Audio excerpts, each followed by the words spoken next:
This is a vise. Better said, a Carpenter's vise. It is practically the English counterpart to the wooden front vise used here in Germany.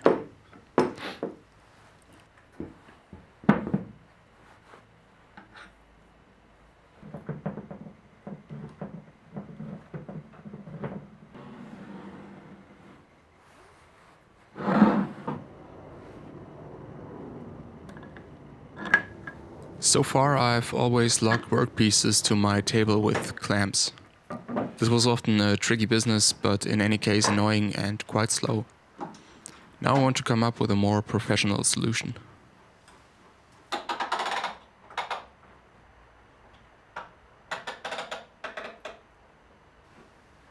The aware viewers amongst you have surely noticed that I already have a vise.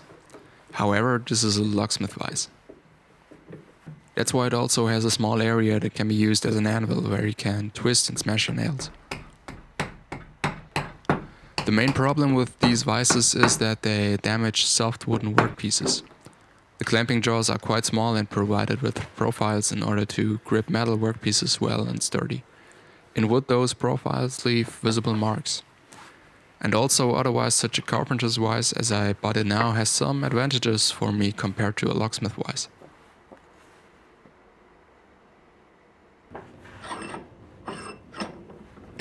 I'd like to attach it to my workbench here. It is important that it sits on or next to a leg in order to transfer the force directly into the floor later and not to have to transfer it over the work surface first. So the first thing I did was to remove my cover plate. It will be screwed on later again and then it will be a little overhanging again. Therefore I have to add a bit to my workbench so that the vise does not sit too deep in the workbench. Let's straighten this beam first.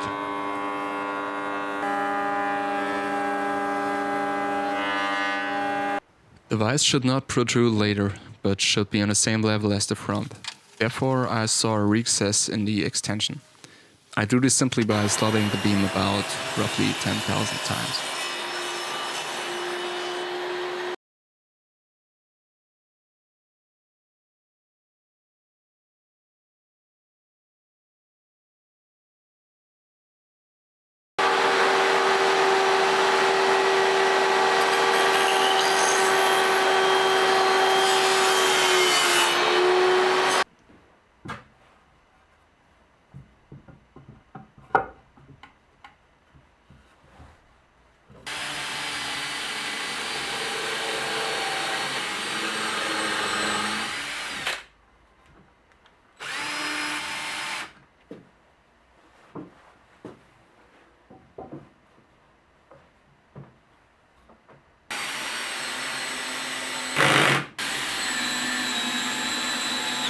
I also have to add a bit under the workbench. My workbench is already quite thick with around about 80 millimeters, but that's not enough.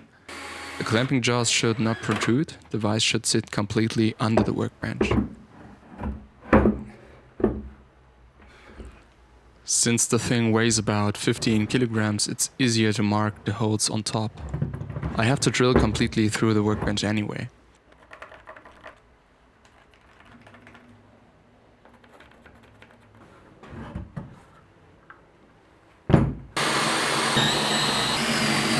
Later my copper plates will be on top again, so the screws and nuts have to be in a recessed position.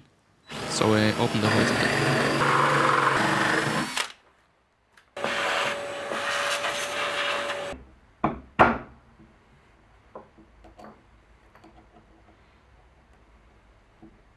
The rear two holes of the vise are opened, so you can simply slide the vise on. This makes the mounting a lot easier.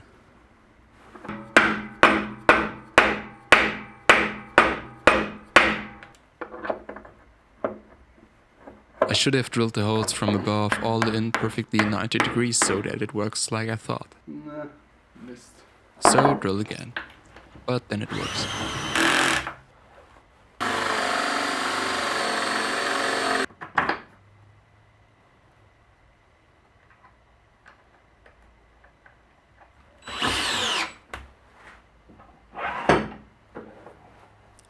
I want to cover the clamping jaws with beech timber, so it's guaranteed that no imprints in workpieces occur.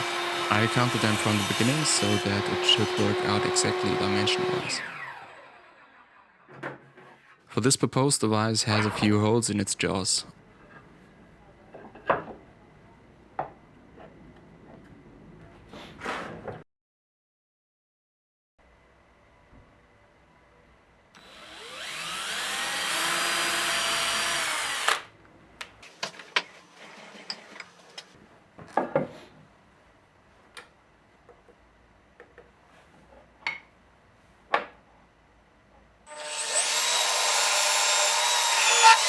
Of course, the holes should be countersunk so that the screws cannot leave any marks.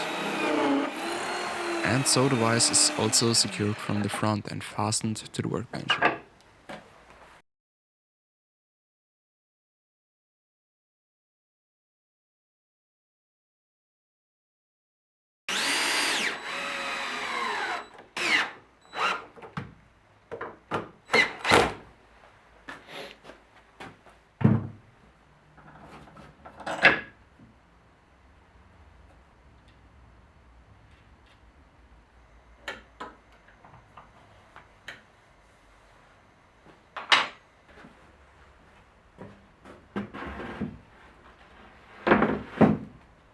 Now, of course, a corresponding opening must also be made in the cover plate.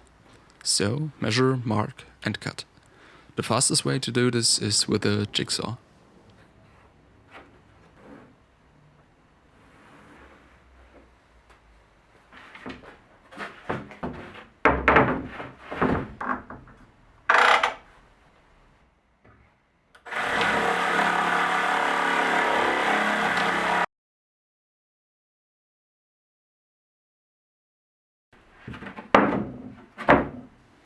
Then the cover plate fits again on the workbench. Perhaps a little bit tight, just force it in place.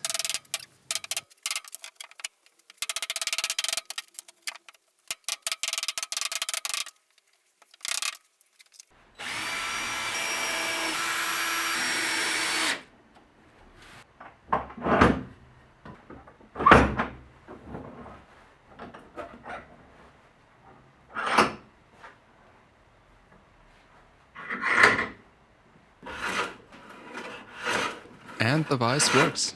The working radius is even big enough for me to clamp boards horizontally.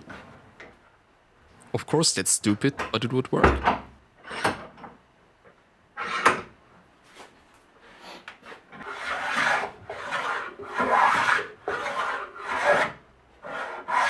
But that's what this bench hook is meant for.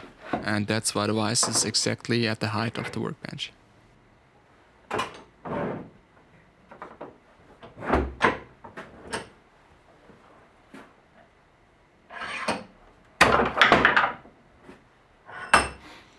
Works. But how exactly does this vise work now? So by turning this rod, which is called the handle, the vise opens and closes. Quite simply. This lever activates the quick release, so you can simply slide the vise instead of screwing. The lever turns this metal rod, which in turn removes the counter thread from the threaded rod. Thus, the threaded rod has nothing left to run in and becomes practically useless. Transmitting no force, the vise can be pulled open. The thread itself is a sawtooth thread. I mean, it looks like a sawtooth. Most clamps and vises use horizontal threads, but a sawtooth thread can apply even greater forces, as long as they are one-sided and axial. They are also used, for example, in lifting systems and hydraulic presses. Two guide rods on the left and right guide the whole process, as the name suggests, and prevent the vise from twisting or jamming.